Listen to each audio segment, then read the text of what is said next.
this video, I'm going to go over the new upcoming creatures for my mod. This update does include a lot of new features, but for now I'm only going to go over the upcoming creatures to save on time.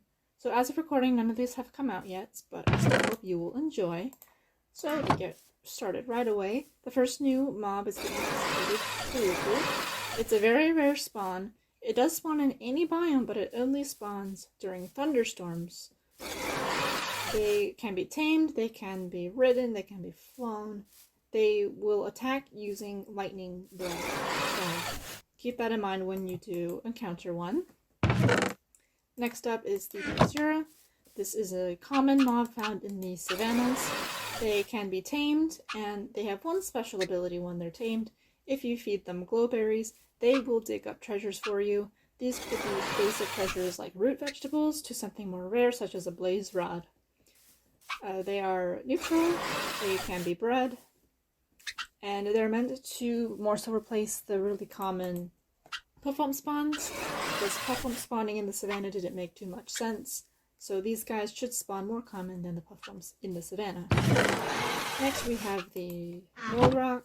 The Gnolrok is a giant mob that spawns in mountainous biomes or on the stony shores. It can be tamed, it can be ridden, it is neutral, and as an attack it uses stone breath. When the stone breath hits an entity, it does serious damage.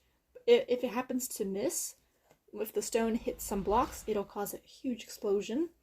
So you have to be careful when fighting when near your base, or if one happens to get into a fight near your base and tends to miss.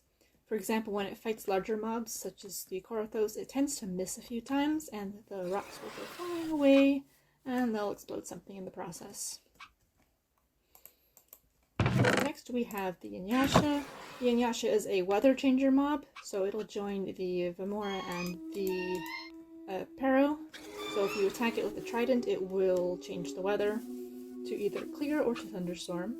They can be tamed, but they really don't do anything because in canon they're just kind of hiding all the time and they're depressed. So the most it's going to do is sing for you. Yeah. Nothing crazy, it won't protect you. Next is the Reverbelle. The Reverbelle is an uncommon spawn found in the frozen oceans and frozen rivers. They are neutral, but if their health gets too low, they will explode. And the explosion is massive and will damage the blocks and it will hurt you. So stay on their good side, I'd recommend it. And I'll go over after I go over the last mob. These guys do add in a new exciting feature for those of you who are enthusiastic about the various weapons in the mod. The last new mob being added in is the Cubian, and it spawns in the jungles, and its only purpose is to look nice and to sound nice. They have nice songbird sound effects, and they're just meant to be on creatures, so they don't do anything. They're just nice to look at, nice to have around. Yeah. So that's it for the new creatures being added into the mod. So next I'm going to go over some remodels, retextures, and some new sound effects. So starting with the retextures, we have Miju. This is the third time retexturing Miju, so hopefully it's more decent. And I also added some because I thought it was weird he was so quiet. Yep, nothing's changed about him otherwise. Just a new texture and sounds. Next we have Huron. Same as Miju, nothing's changed about it. It's just a new texture and... oh, well, one thing did change. You can ride it now. And, well, all healers, you can click them for various perks. The next remodel is the Buffum. Pretty simple, pretty straightforward. Nothing's changed about them otherwise. Lastly is the Solidium. Again, nothing's changed about them, just a new look.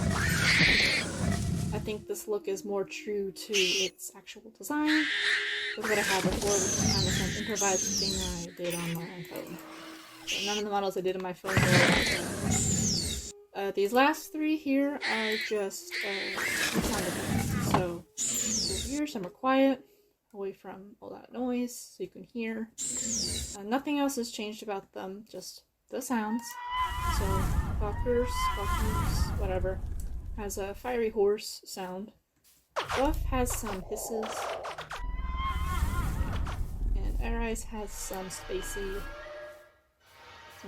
roars. So that's it for the various changes to the creatures. Next, what I'm going to go over are the new weapons and stuff. So, to start, we have the Riverbelle Bomb and the Riverbelle Bazooka. So when these guys die, they will drop their bodies, which are disarmed. But with the use of gunpowder, you can turn it into a bomb. These bombs can be placed and right-clicked on, and after they've been right-clicked on, they will explode in 10 seconds. So you have plenty of time to get away. But if that wasn't enough for you, these Reverbelle bombs can be used as ammo for the bazooka, which, I would suggest, shoots out Reverbelle bombs. When they come in contact with blocks, they cause a huge explosion. If they come in contact with creatures, they don't explode in nearby blocks. They just do a lot of damage and kill any kind of creature within a certain radius of the explosion. And, you know, use this for whatever you desire. Next new weapon is the Val Staff. Pretty similar to the Vemora Staff.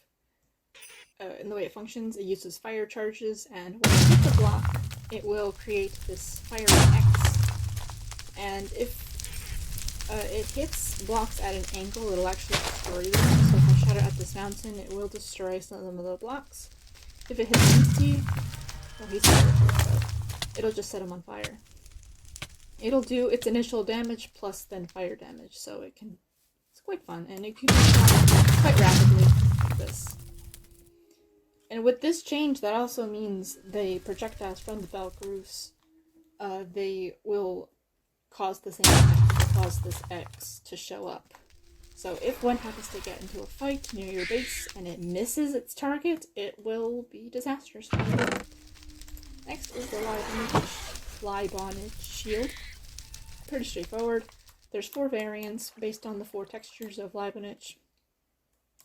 They can be crafted with shells that are dropped upon death, and it follows the basic shield recipe otherwise. Last is the Luxe Coat, which you may have noticed I'm wearing with the floating books.